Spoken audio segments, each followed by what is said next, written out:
Welcome, loyal fans. We are gathered here today for the final round of the Manufacturers' Cup.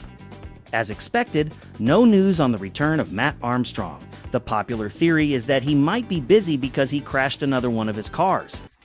Oh my God. I can't believe this just happened. Literally, it's wet. And I just completely lost control of the car, completely lost control of it. Oh no. It's so bad, I don't even know how I'm gonna... Anyway, the races don't pause until Matt returns, so we'll have to report on this race ourselves once again. Today's race takes place on the Watkins Glen International Track in New York, and I think by now you can guess what car is going to be used. Yes. R8. What? The Audi R8. You don't say. Audi R8. You don't say. Yes, really, the Audi R8. You don't say. Who was it? He didn't say. As I said, the Audi R8 qualifying will last for the default 5 minutes, which should give you time for 2 flying laps. The race itself is for a total of 17 laps. For this race, the Racing Hard and Medium Slicks are available, and it is required to use both of these compounds. There is no mandatory pit stop by itself, but one stop is required to switch the tires. Fuel usage is not an issue this round, luckily enough, because we don't want a repeat of last race. Okay, I'm late. I'm sorry. I ran out of gas. The gauge is broken or something. Anyway, the expected strategy is starting on hards for the first 9 laps, and then switching over to mediums for the remaining 8. Tire wear is set pretty high, so after 8 laps, the mediums will have dropped off enough for the hards to be equal or faster in pace. You could do the reverse strategy if you start in front to pull away from the pack, but you might be overtaken by drivers doing the optimal strategy, just because you get the most out of the mediums if the car is lighter from fuel usage near the end. Well then, let's go racing.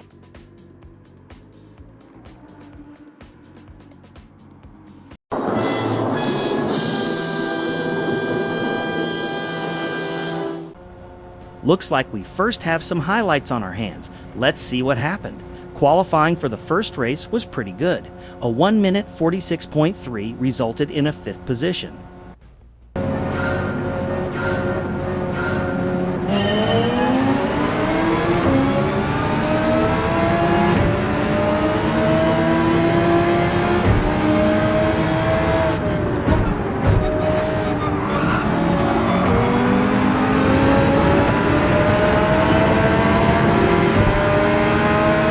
My God, that new Porsche that was added in the last update is loud.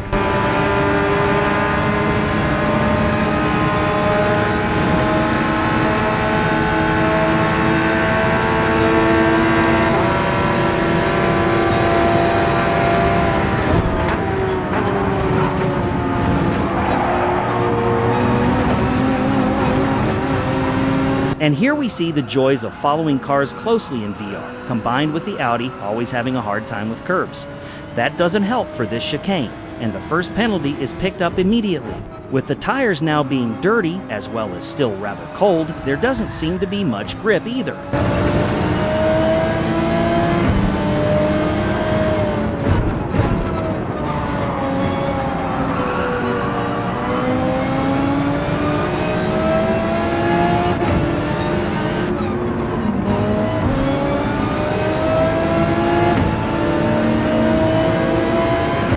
Down to 13th, off to a great start already.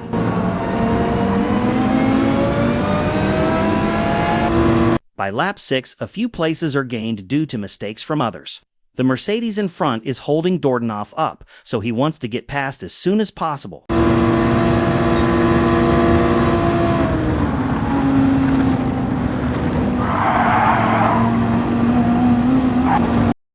I believe I can fly.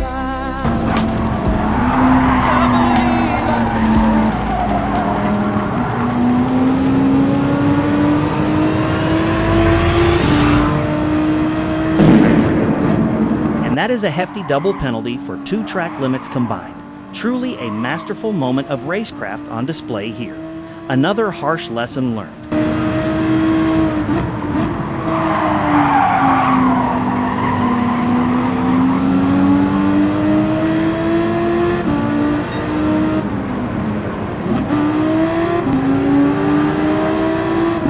down to 15th place this time.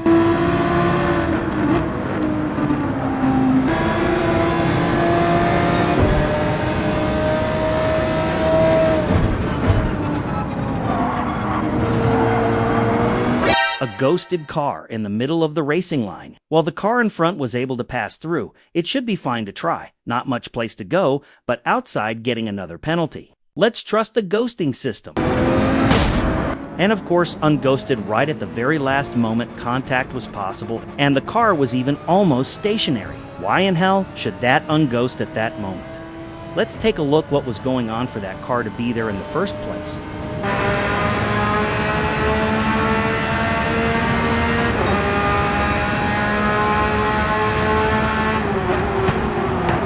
It looks like he went for the move or misjudged the line of the car in front. It's very good sportsmanship that he waits for Ghost Rider to get back in the race. But public service announcement, do not do that on the racing line. There are enough places to pull out outside of danger, not where all the cars are pulling through just after a corner. That massive hit has also caused him some engine damage, resulting in his speed being severely limited. Dordnoff is lucky he doesn't suffer the same fate and can just pass on by.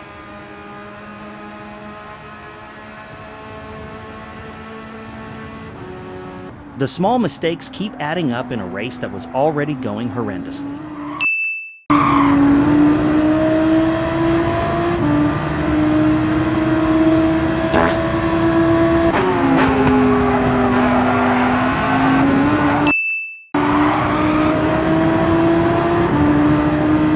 Did I hear a crash behind?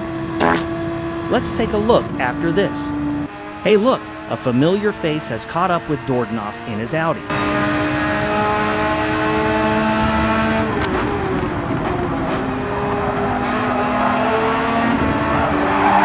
There was no contact. He lost control completely on his own here. Still, he was not happy after the race.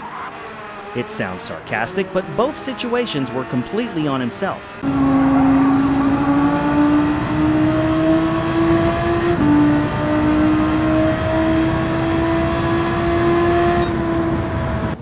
And that is a very disappointing 11th place. Ultimately mostly due to the abundance of mistakes, but also some very bad luck with the ghosting issue. The Audi is not making things easy though, especially the chicane is extremely dangerous and needs to be taken slower than in some other cars. It's always sort of a gamble if you make it through unscathed. Right then, on to the second race. Qualifying was more or less the same. Again, a 1 minute 46.3, 4 thousandths quicker this time, but 2 places lower on the grid. That is mostly due to the top 2 being around 4/10ths faster than everyone else. The rest is extremely close. Only 2/10ths difference between places 2 and 12. This might be a very close race.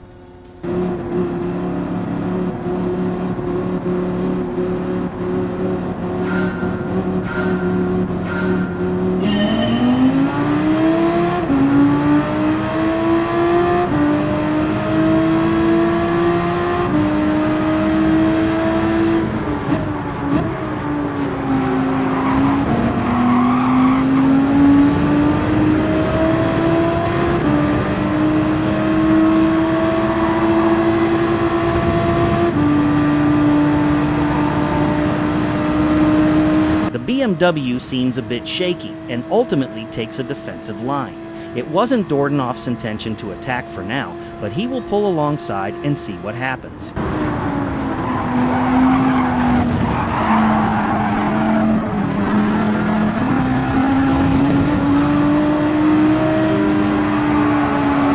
Plenty of chaos through the chicane and a big pile of cars is created.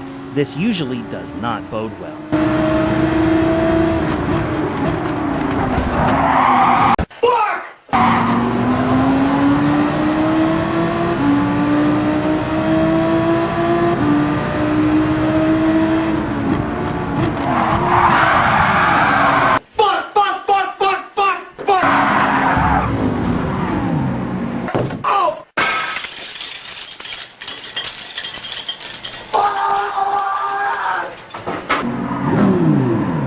Nice. Of course, he gets rammed repeatedly and put in the barrier because why not? Let's take a closer look at the other driver. And of course, it has to be a baguette that caused the carnage. What else did we expect?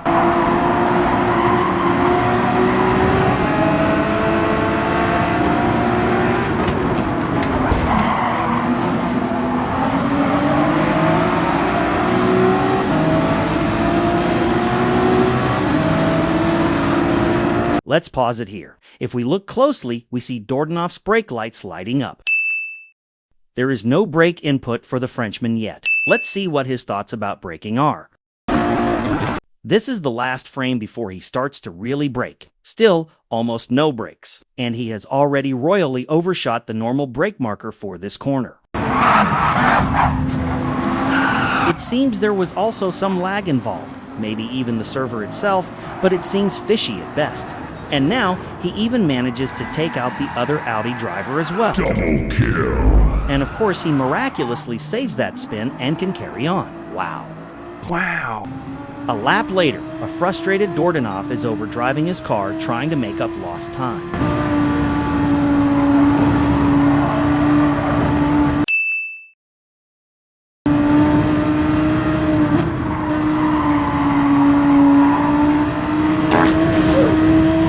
Yeah, that is not how you make up lost time. In lap 12, we see Dordonoff still in 15th place, but closing the gap to the cars in front. The Russian in the Porsche is about to defend his sacred 13th place with everything he has got.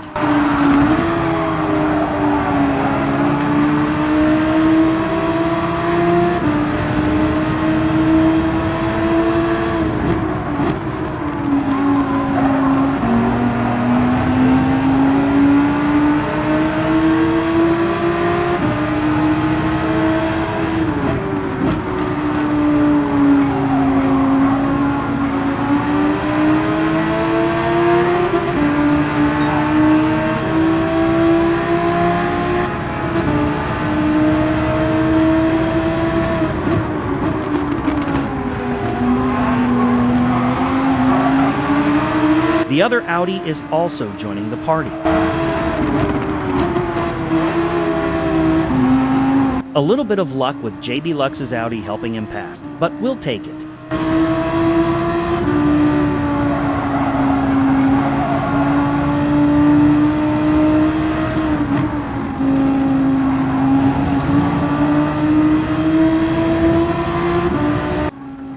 Into the final lap now.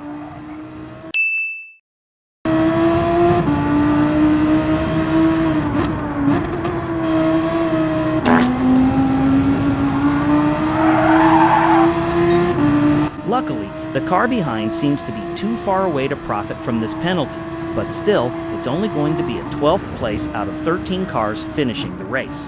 And unsurprisingly, the car behind is also an Audi.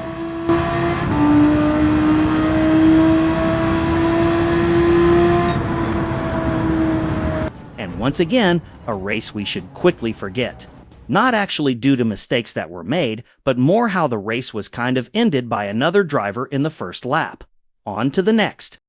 This time, the qualifying lap was slightly slower, with a 1 minute 46.4. With how close the times are on this track today, that drops it right back to a 10th place on the grid. It's going to be a real challenge to get any decent points on the board for this round, it seems. Due to being flustered from the previous races, Dordonoff forgot to save the replay in the lobby after this race. As such, we have no cool replay shots available, and only the recorded VR footage. Sincere apologies for the inconvenience. Any complaints can be mailed to dumpster@wedon'tcare.com. Apparently, one of the cars in front has dropped out, bumping Dordonoff to 9th before the race even started.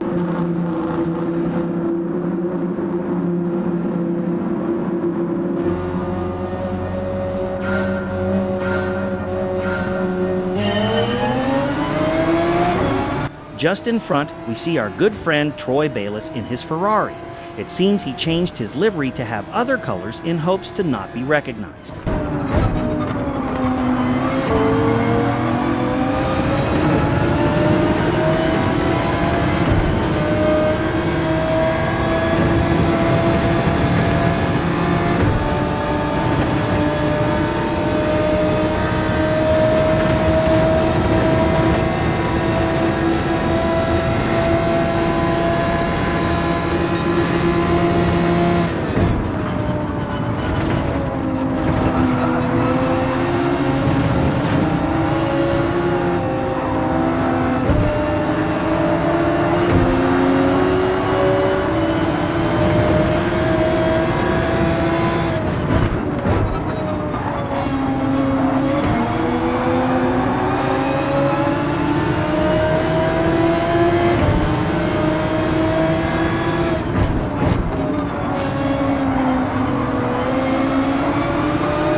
Yes, thank you, kind sir. That is indeed an awesome and sportsmanlike way to overtake.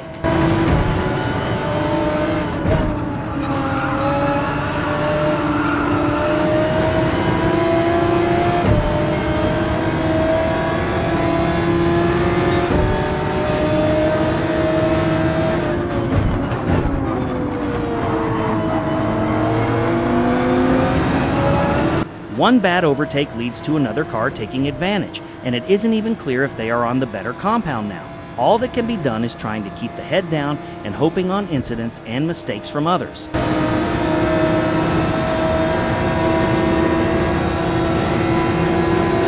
Since there are no cool replay shots to alternate between and get data from, we will keep this race also more of a highlight reel where we jump from one action to the next, so onwards and upwards. In the next lap, a position is about to be gained. The Ferrari in front is going to make a mistake and go wide.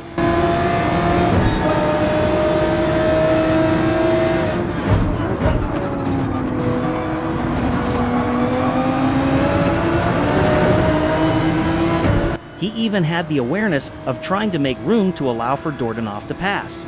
Both drivers went the same way though, and it almost got to a collision. Luckily, no contact was made. Trying to get out of the way in a situation is a very gentlemanly move though. Kudos to that Ferrari driver.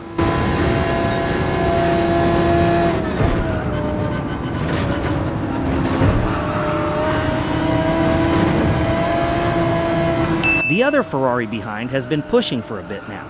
He might be on the medium, and it is now no longer possible to defend this position.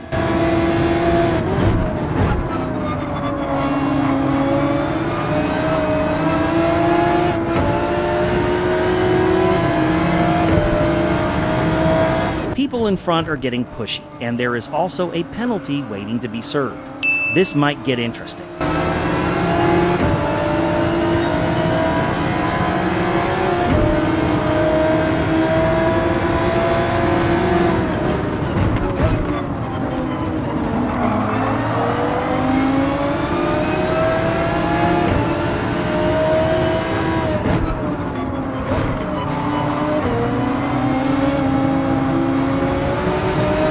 Not the two places that were hoped for, but still a nice overtake and some good side-by-side racing here.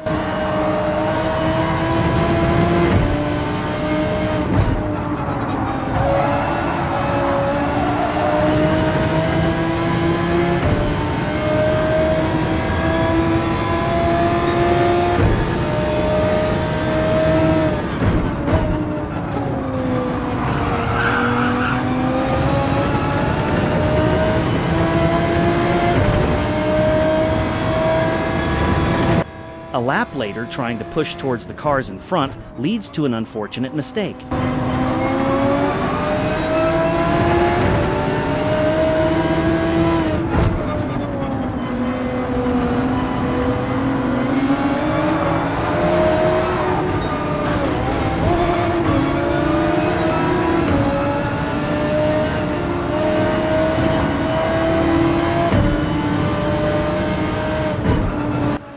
That was really unfortunate. Just as some progress seemed to be made, luckily the pack is bunched up and still rather close. Let's see if anything is possible later on. 2 laps later and still chasing the pack in front, it seems like there will be some action.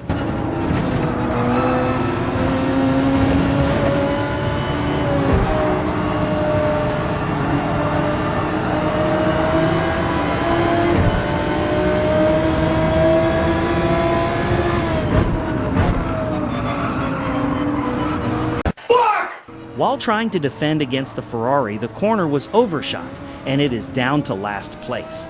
Anything that can go wrong on this track seems to go wrong as well.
One other position will be one back before doing an early pit stop in lap 8 to switch to the mediums. This is to try and undercut versus the large midfield pack that seems to be fighting with each other the entire time. Let's move things forward.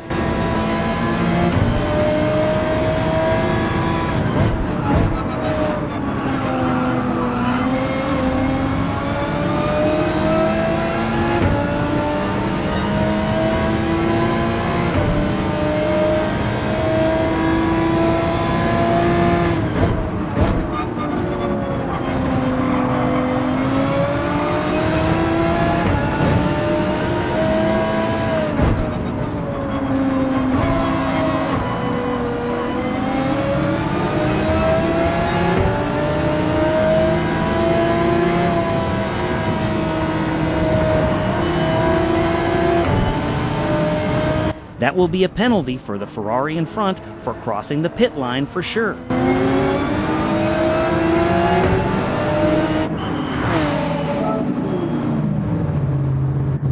It seems a few others around have also chosen the early pit stop. Some others might hopefully be overtaken by the undercut.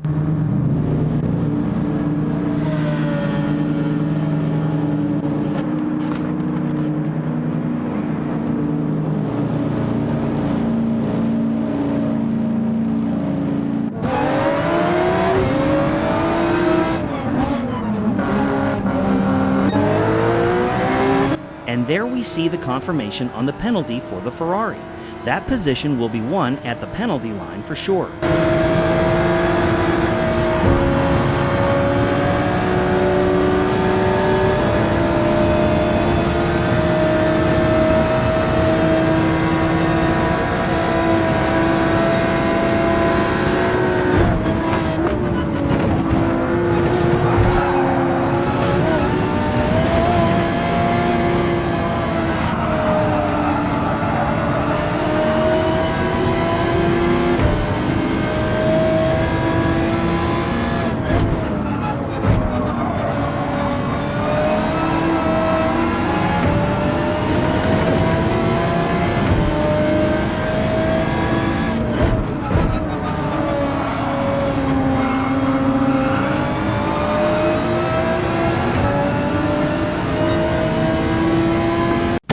Thank you!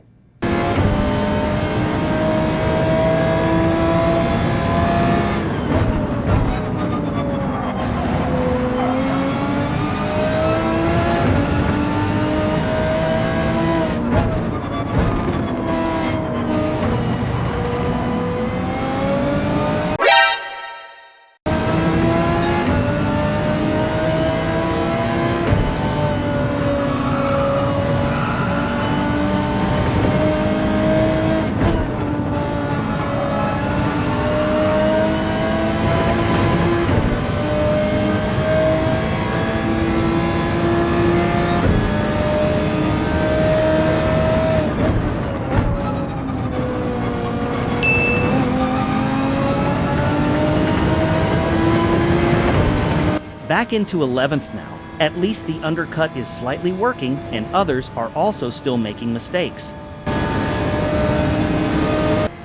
And another example of the undercut working here.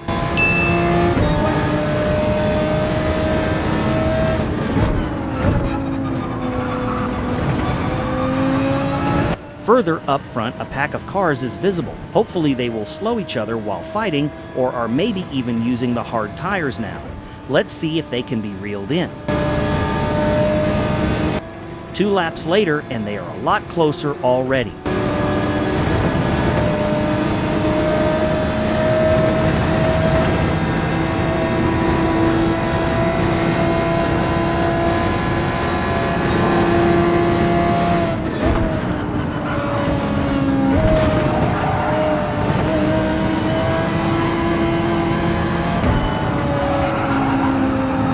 And that is up to 9th.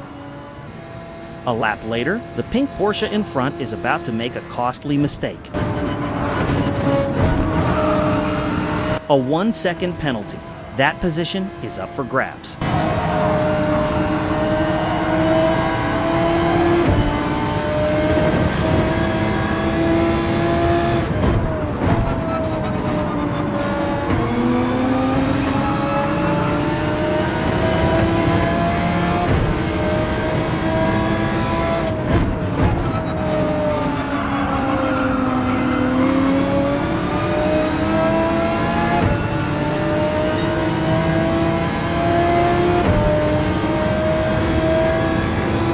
And there we have it. And the next two cars are in sight as well. Let's keep pushing.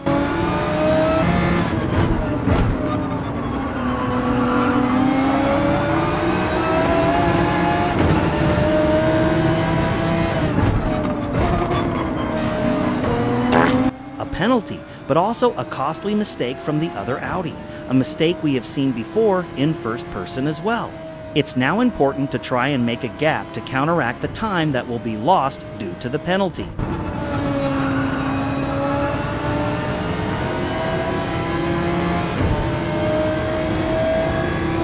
We are nearing the penalty line now. The pink Porsche seems to be close though.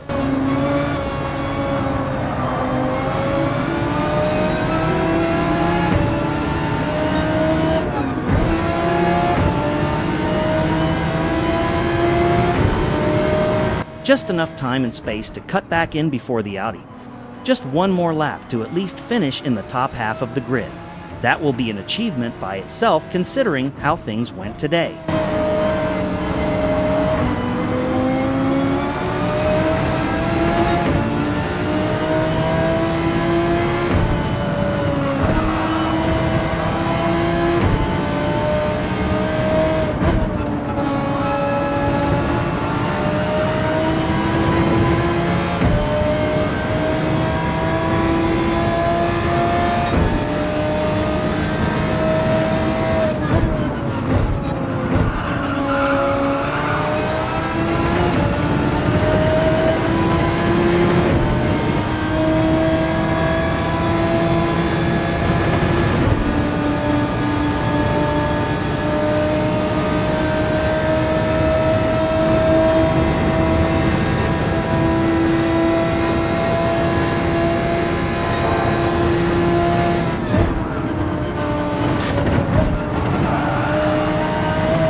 Well, in 8th place. Not too shabby considering he was dead last in lap 7 of this race. That last stint on mediums was nothing short of amazing. Multiple purple sectors, just never that full fastest lap. And no idea how close it was with the lack of the actual replay. Still, it felt good and was a decent closure for this race.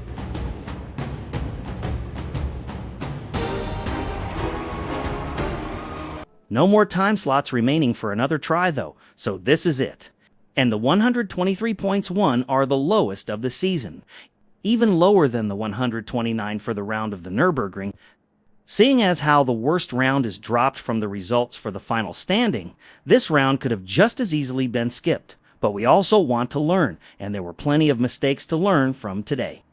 Right, let's move on to the final standings, so we can leave today's race behind us.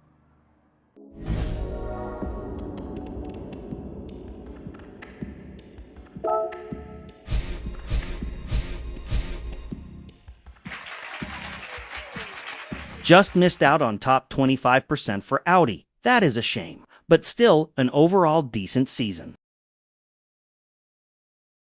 When we look at the final standings for Audi, we see that Kylian Drumont didn't even bother to race since he already qualified on points. But a lot of the other Audi drivers also had pretty disappointing results for this round. Same goes for round 4, which was the Same goes for round 4, which was the Nürburgring race. The Audi seems to do really well on some tracks, but struggles a lot on others, especially when curbs are involved. It will be interesting to see how the Audi drivers manage in the live event in March. This is it for this Cup, though. We will see you in the Nations Cup in little over a week. Good day. Good day. You're just waiting for me to speak so you can enter. I said good day!